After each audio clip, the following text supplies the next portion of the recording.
Hey guys, what's up? Tom Fountainhead here. I've got a brand new episode of my mixing tricks for you. And today's topic is something that I feel is equally as important as the more technical aspects of mixing that we talk about all the time, like EQ, compression, and so on. But it's been somewhat overlooked, even in the audio community. What I'm talking about is the ability to work efficiently with the rough mix. And for those of you who don't know what a rough mix is, it's a version of the recording that's usually thrown together rather quickly by either the artist themselves or the producer, and that then becomes the point of reference for the engineer during mixdown. So as you can see, I've prepared two audio files of the same song for you. And that song is called Aero by the Peter Geldhardt Trio, of their upcoming new album Legit, which is going to be out in August, and which I mixed and mastered last year. And what we're going to do is we're going to listen to one part of the song at a time and compare the rough mix, which is up here, and my final mix, which is down here. And then we're going to talk about how the content of the rough mix informed my decision making during mixdown. All right, let's go. This is the rough mix of the intro for Aero.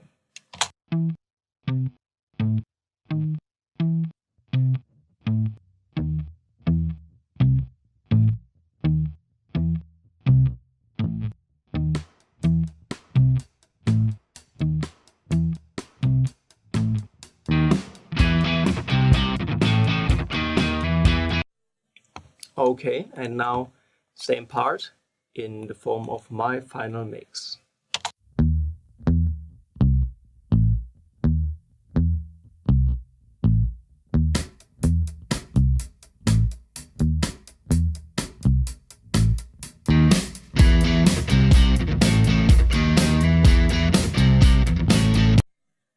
Alright, so as you could hear, the opening single note motive is played 3 times in the rough mix, but only 2 times in my final mix. And the reason being that I thought it was overstaying its welcome just a little bit, because it's a more energetic song and the actual action starts around here with the next part. So I wanted to take us to the energetic bit as fast as possible. And I felt that the intro was losing a bit of momentum around here when the third repeat hits. So I cut out one of the repeats, and also I've changed the order of instruments coming in from guitar, bass, drums, and then the 3 of them going into the next part together, to bass kicking things off, drums joining in, and then the guitars are only finally coming in at the entrance of the next part. And that way, that new part has a bit more impact. And it just feels bigger because we haven't even used the guitar sound in the song up until that point. And another maybe less obvious reason would be that there's a lot of songs on the album that are starting off with guitar. And so I felt that the overall sequencing would be less predictable if I had this particular song here being kicked off by the bass. All right, so check out the next part in the rough mix.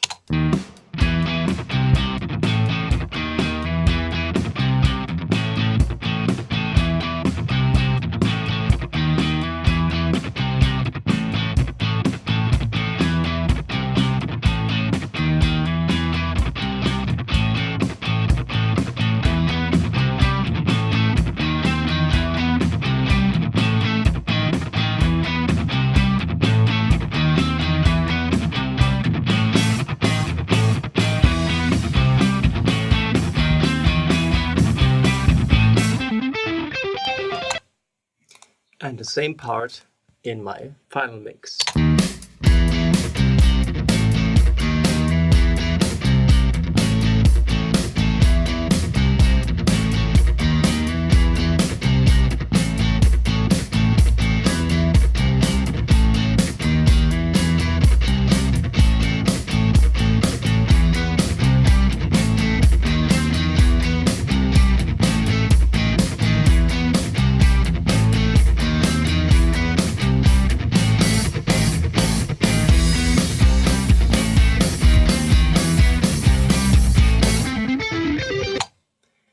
Okay, so upon listening to the rough mix, I thought the most interesting and important element here is how the super heavy and feisty drums go against the busy guitars, which is kind of an uncommon thing to do on a jazz rock album like this. So I thought that has got to come up a lot more.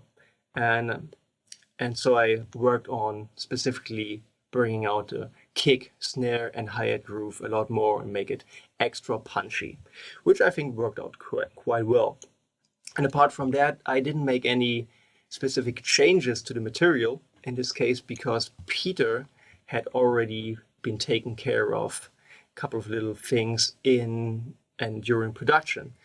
And specifically, he's switching from a single take guitar to a double track guitar around here when the part is repeated.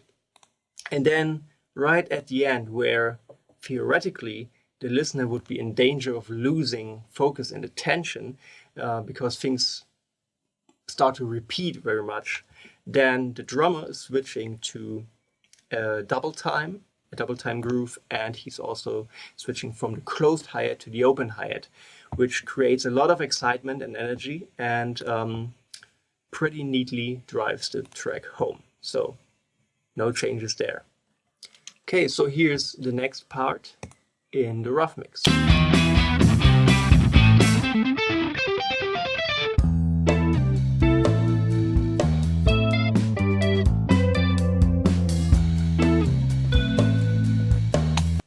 And the same thing in my final mix.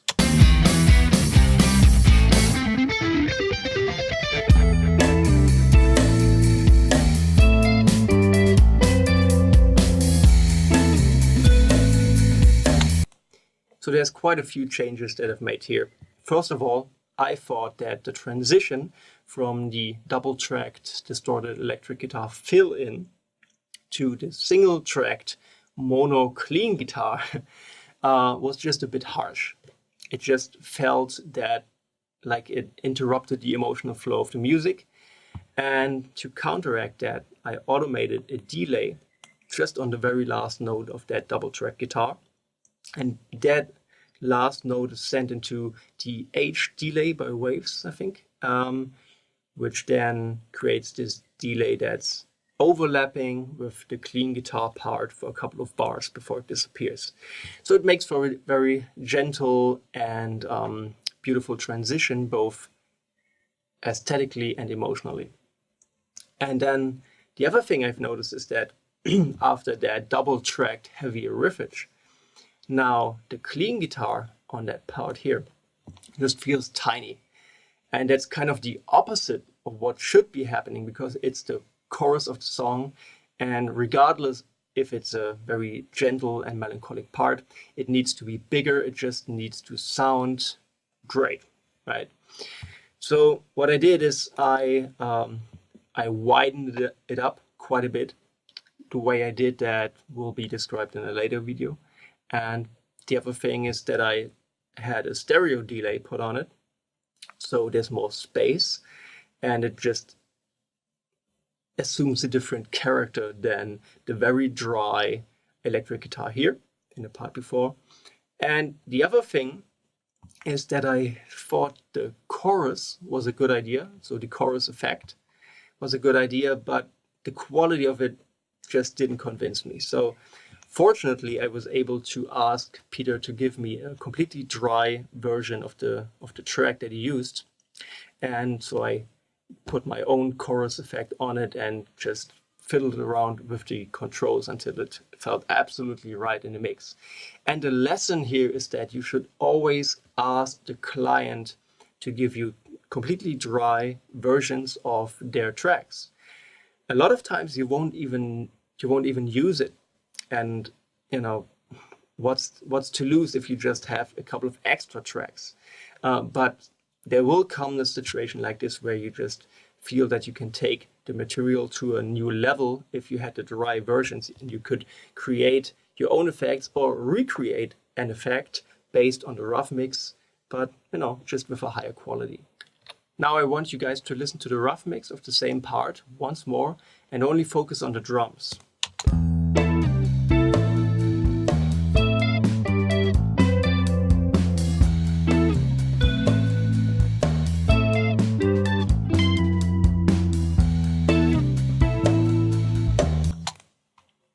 So you may have noticed that even though it's a very sweet and melancholic part, every couple of bars, the drummer is playing this almost unnerving, very harsh 8-note pattern on splash cymbal.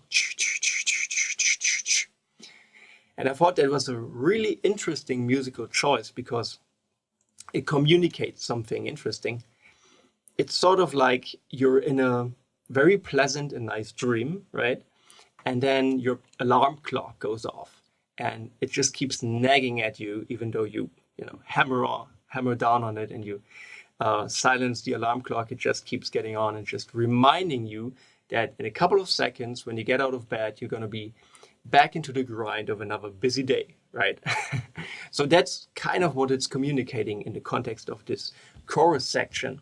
And I thought that is so good an idea, it just needs to come out a lot more.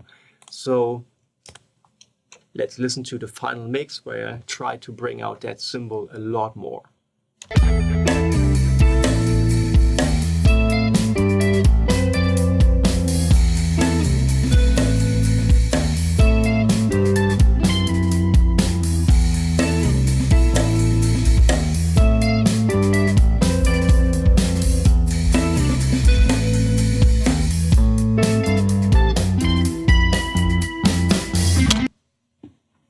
So last but not least, here's another version of the heavy riff part coming in and a transition back into the clean chorus in the rough mix.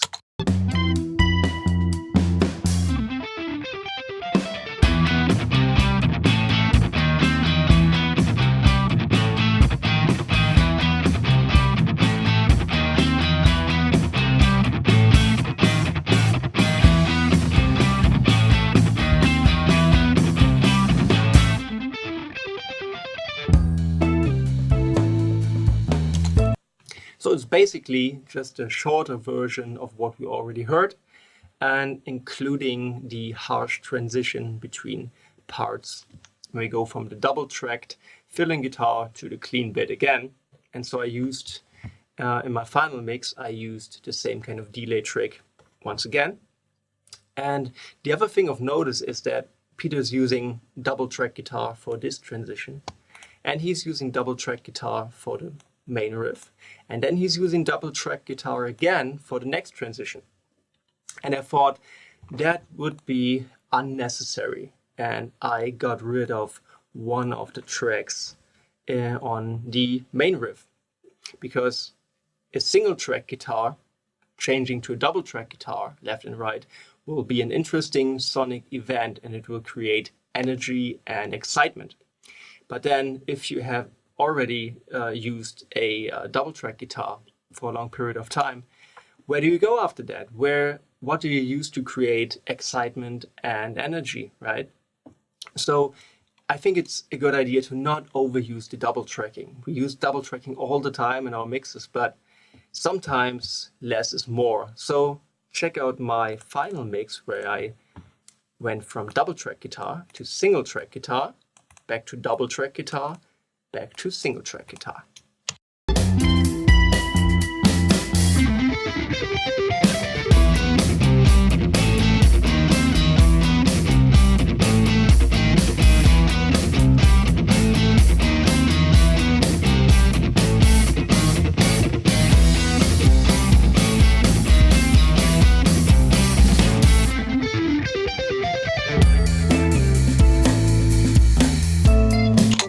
So now that you've heard the changes that I was able to make to this track, let me break down the concept behind it.